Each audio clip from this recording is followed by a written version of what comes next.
In this next section, we're going to look at rational expressions, and we're going to look at two different things. First, we're going to talk simply about domain, which we'll talk about a little later as well in later sections of the course.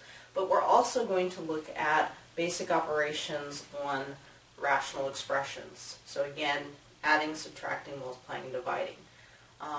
So let's start with the domain.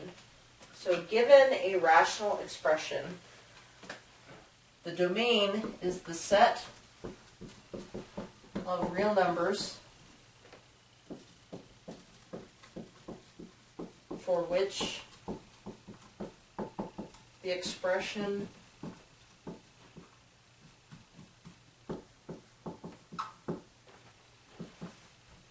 evaluation will be a real number.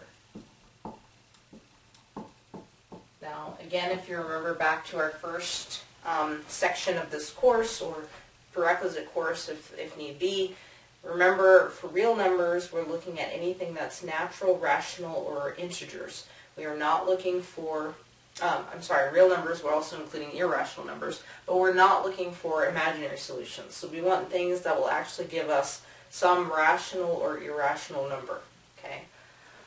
So here's a couple different rational expressions, and we just want to find the domains for each of these. And so again, one way to look at this is think about the numbers that we can put in so that when we evaluate them, we get some real number out. Okay? To do that, we got to kind of think about the types of functions we're looking at here. So 1 over the square root of x minus 1. The first thing to notice is in the denominator, I can't have 0. So if x equals 1, this is undefined. Meaning I'm going to get 1 minus 1 or 0 in the denominator. More importantly, if I look at the radical part of that, meaning the square root, I know that I can't have a negative under the square root, otherwise I'm getting complex numbers. Okay? So also, things like -2, 0, -5, all of these will give me negatives under here.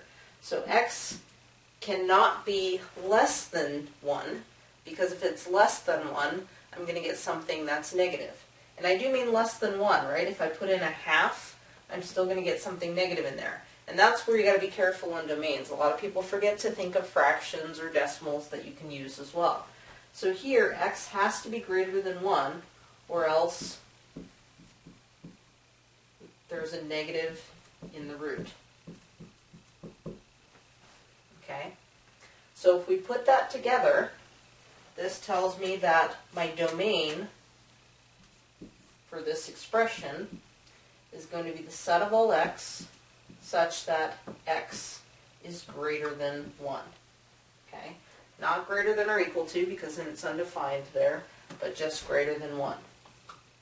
Okay? Now, for domains, you can write these a number of different ways. You can use our set notation. You can also use the interval notation. I know what this interval is. I'm looking at anything from 1, not including it, up to infinity. Okay? Or you can just use your inequality notation. Okay? Any of those would be acceptable. Okay? Let's look at this next one. So here we've got x squared plus 1 over x squared minus x minus 2. Now in something like this, because I have a polynomial in the denominator, I should start by trying to factor that, because there could be more than one value that's going to make the denominator 0. So here, we can see if we factor this, this is going to be x minus 2, x plus 1. Okay? So here, we can see that x cannot be -1 or +2. If it's either of those, I'm going to get 0 in the denominator. But notice here, every other number is going to work. My x squared plus 1 has no restrictions. There's no roots there. It's only a power. And I can square any number and certainly add 1 to any number. So here, the only places I can't have it are those 2 points. So for this one, our domain is the set of all x such that x does not equal -1 or 2. Okay, there's one way to write it. Again, we could also use our interval notation, which is everything less than -1, not including it, everything between -1 and 2, and everything from 2 and on. Okay, so I'm excluding those 2 points. Okay, and then lastly, for this last one here, square root of 2x over x plus 1. If I look at this, again, I see that x cannot equal -1 because I'm going to get a 0 in the denominator. But on the top, I've got to be careful because now I do have a square root in there. And so just like this one here, I need that root to be positive.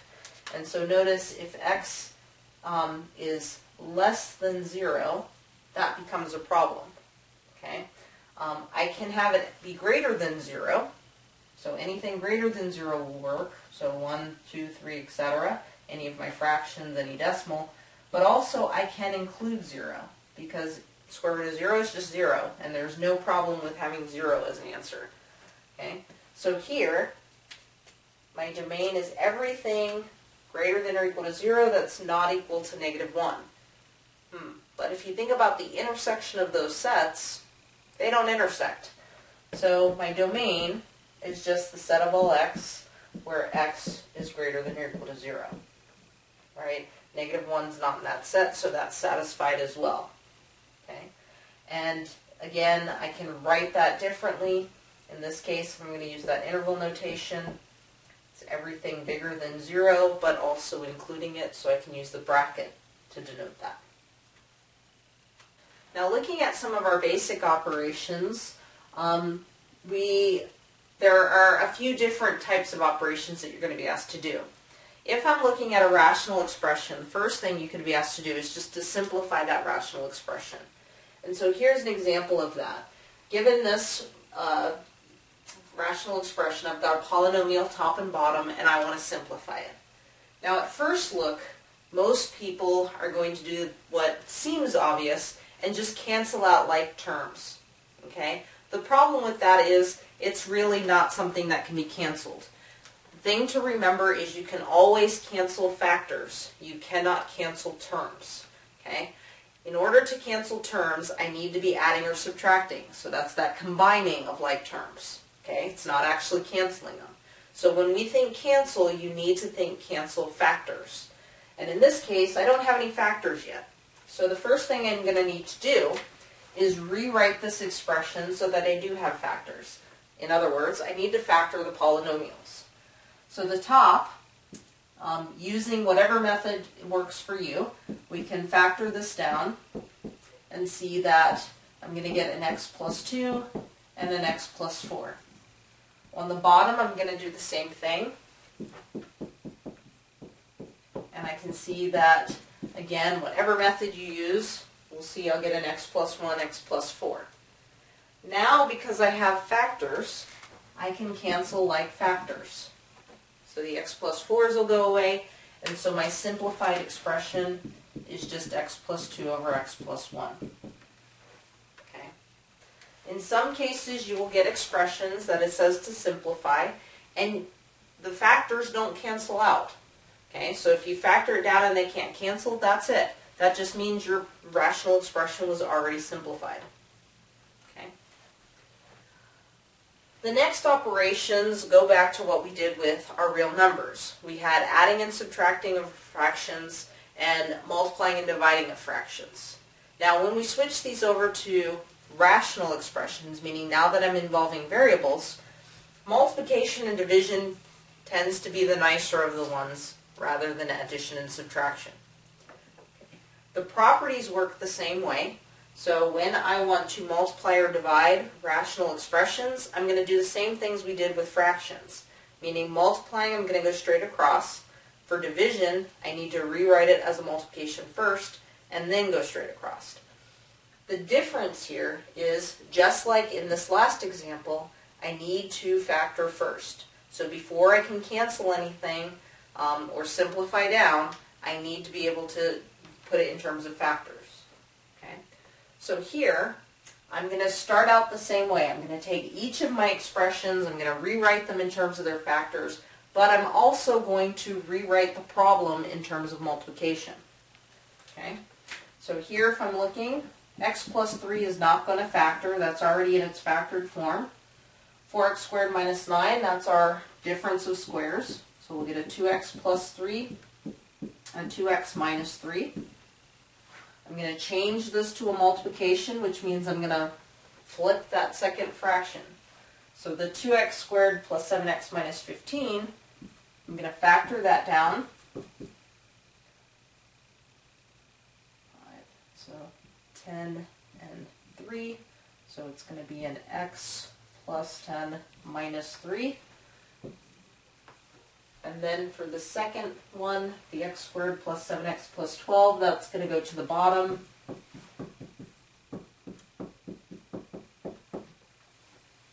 Okay. Now that everything is factored and everything is written as in terms of a multiplication, I can cancel. And for canceling your multiplications, it doesn't just need to be top to bottom. It can be any top to any bottom. So one thing I tell students is once I get to this point, I can actually think of this as one big multiplication problem. And if it helps to put in those extra parentheses, do so. So now I can see anything on the top can be canceled with anything on the bottom. Okay. And then whatever's left, so in this case the x plus 5, 2x plus 3, and x plus 4. There's my solution, or the simplified form of that rational expression. Okay? And here you do not have to multiply these back out. In most cases you're going to want to leave this in this factored form because, like I said, when we go to calculus or other mathematics courses later on, we're going to be doing more with this. This isn't going to be the end of the problem. Okay, so leave it there. All right. So then our last one is our addition and subtraction. And again, if you remember with real numbers, when we add and subtract those, we had to get a common denominator. Okay? The same thing is true here. The difference is when we get our common denominator, again, we have to think in terms of factors. Okay? So when we're looking at this expression, notice that my polynomials don't factor in the denominator. X minus 4 is already factored, x plus 6 is already factored. That means my common denominator, or my LCD, is going to be the product of the two. Okay? Just like before, when I go to rewrite, I'm going to keep it in terms of its factors, but now I have to add on the pieces that are missing. Okay? So this x over x minus 4, I need that x plus 6. And the 3, which I'm subtracting, I'm going to need the x minus 4. And we're going to put that over the common denominator. Okay? From there, combine your numerator. So remember, I can't cancel anything at this point because I don't have factors here. I have terms. So I'm going to multiply out. So distribute there, distribute here.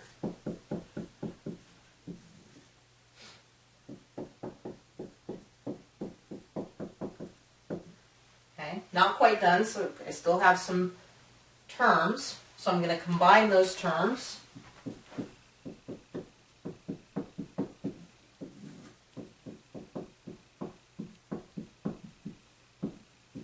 Okay.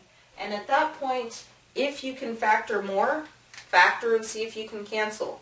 In most cases with the addition and subtraction, you may not be able to. So here we can look. If I tried to factor the top, we'll see that it does not factor.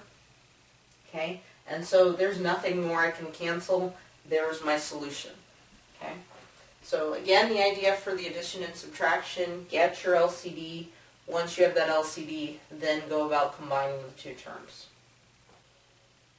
So compound fractions are another way to think about division of our rational expressions. A compound fraction is defined to be any fraction that has a rational expression either in the numerator or the denominator or both. Okay, so here are a couple looks at some compound fractions. In this case, I've got a rational expression both top and bottom. In this case, we've got the rational expressions just in the top. Okay? Now, even though these are considered a different form of division, they're not always going to be treated as divisions. So when we go to simplify them, we're going to use other methods to go about simplifying. Okay? So in this case, if I'm looking at x plus 1 over x plus 2 divided by x minus 1 over x plus 2, again, try not to do what looks like it should be obvious and cancel things out. Again, just like before, we need to make sure we have factors. We can't cancel terms. And in this case, we've got terms. So, to simplify in this case, just like with our addition and subtraction, the first thing I'm going to do is I'm going to look for the LCD. So I'm going to look for every fraction in the expression, and I'm going to find the LCD for that. In this case, it's kind of nice because both of them are x plus 2. Okay. And then once I have that, I'm going to get rid of those extra fractions. So like I said, for the compound ones, we could have fractions in the top or the bottom or the both. But I want to get rid of those extra fractions so that I just have a single expression in the top and an expression in the bottom, not rational expressions. Okay? So here I'm going to take that x plus 2 and multiply it through. So I'm going to get an x times an x plus 2 plus the 1 over x plus 2 times x plus 2. Same thing on the bottom, x times x plus 2 minus 1 over x plus 2 times x plus 2. And you do not have to write all of these out like I just did, but just so you can see where the next step comes from, we're going to get an x squared plus a 2x, so distributing plus 1 over an x squared plus a 2x minus 1. So the x plus 2 over the x plus 2 will give us a factor of 1. Now again, I can't quite cancel here. This does not equal negative 1. You cannot just cancel those out. I got to get factors. So then, I'm going to factor this down. X plus 1 times x plus 1 will give me an x squared plus 2x plus 1. And then notice the bottom. That one's kind of tricky. I can't just say x plus 1 or x minus 1 because then the sign in the middle would be the same. And so this one, if I look at that bottom, it actually does not factor. So here, this is our solution. We can't simplify it any further. And in terms of where you should leave this, again, I would probably say you want to leave it here. And that's because it gives me the factored form. It shows that I can't simplify anything else out. And the polynomial that's left there is simplified. I can't simplify it any further. Okay. Now this one is looking at the same kind of thing. It's just in a little different form.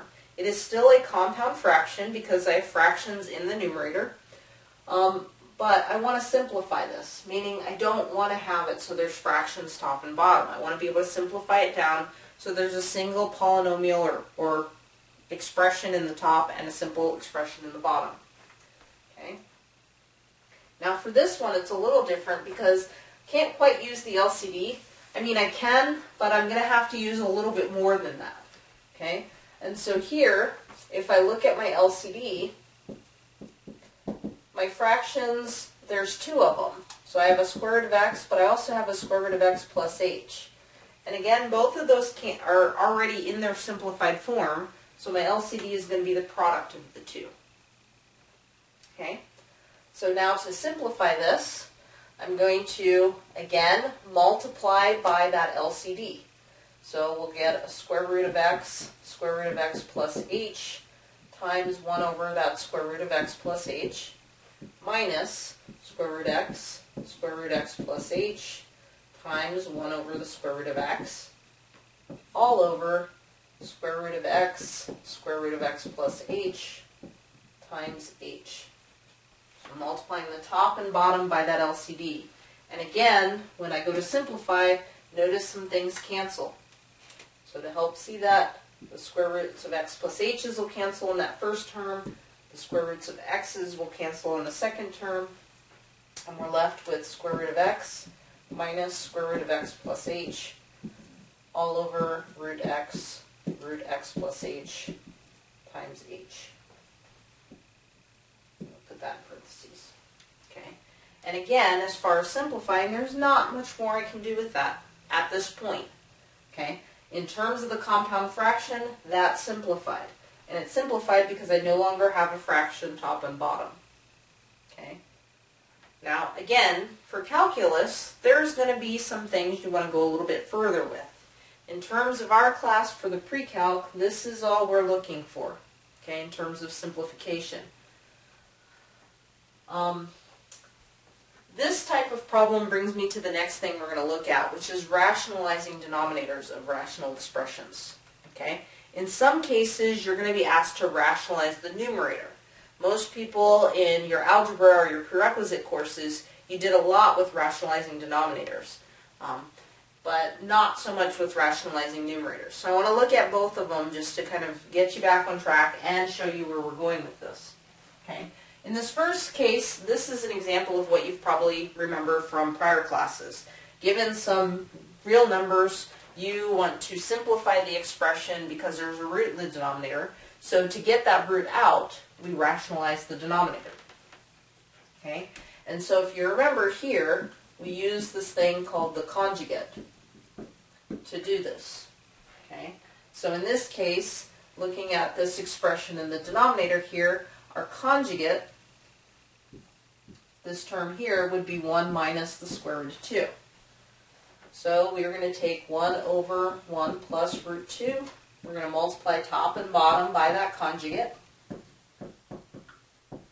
And then we simplify the expression by distributing. So distributing the 1 through, we get that in the numerator. Distributing on the bottom, or foiling if you prefer. Notice our middle terms will cancel out. Okay, so we get a 1 minus root 2 over 1 minus 2, or negative 1, which says negative 1 plus root 2 is our simplified expression. Okay, so this is rationalizing your denominator like you're used to. Because we are going to be using our rational expressions, meaning I'm going to have some variables in there, you're going to do the same process, but remember sometimes you're going to have to use polynomials instead, which means factoring or distributing using your FOIL method. Here's an example, which is actually that last one we did under the compound fractions, where I may need to use rationalization to simplify further. Okay? And so if I look at this particular expression, notice it's no longer a compound fraction. We already simplified that down. But I've got a difference of roots in the numerator, and I can't just subtract those because the roots are not equivalent. So to simplify this, again I'm going to use the conjugate, but instead of rationalizing the denominator, I'm going to rationalize the numerator to simplify the expression. Okay?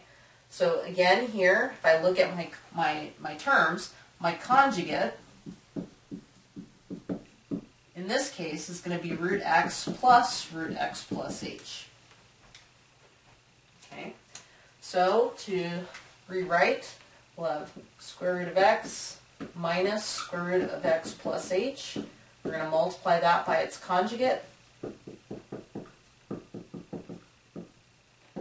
On the bottom we had h, square root of x plus h, and we're going to multiply that by the conjugate of that top. Okay. Again, just like the last example, we're going to FOIL or distribute. So we'll get an x plus an x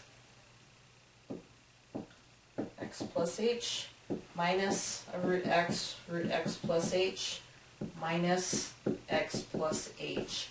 Watch your grouping symbols or watch your signs. If you don't have parentheses here, you need to make sure you distribute that minus sign from that product. And then on the bottom, well, we can clean it up a little bit. When we distribute, we'll get an hx square root of x plus h plus an h x plus h square root of x. Okay. And if you'll notice, this, not so pretty. I've now taken my one term and turned it into 2. And I did that because this is often what I see students do in these. And again, this looks, I don't know, maybe it seems logical that I want to multiply that out, but in reality, again, to keep things simplified, I would say leave them where they are. So leave it, even though it's a lot of factors there, remember it's all factors. So when I go to simplify further or move further in the problem, that's preferable than trying to separate it out into 2 separate terms. Okay? Looking at the top, I can go ahead and simplify some things. So again, those middle terms will cancel out. And if I look, I'm going to have an x minus an x minus an h. So this looks like a negative, x minus h over h root x plus h, root x plus root x plus h.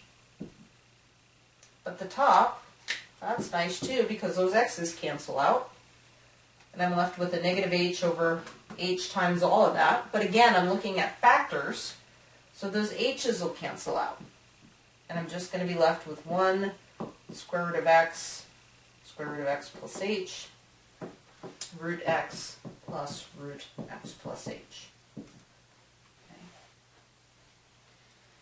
And again, the significance of this may not be apparent right now, but the idea of rationalizing the numerator is useful in terms of calculus. You will see some expressions that look like this, and if this didn't look familiar already, it should. This is what we call our difference quotient. And so simplifying the difference quotient in a way that is rationalized fully. So we simplify it down and then rationalize it so there's no h in that denominator. This is something that you're going to see in calculus quite a bit. Okay? Right at the beginning and pretty much all through that course. So you'll see some of these. We'll do it with different types of functions. You'll see how to get that difference quotient a little later. But being able to simplify it is something that you're going to be asked to do, both in this course and in the next.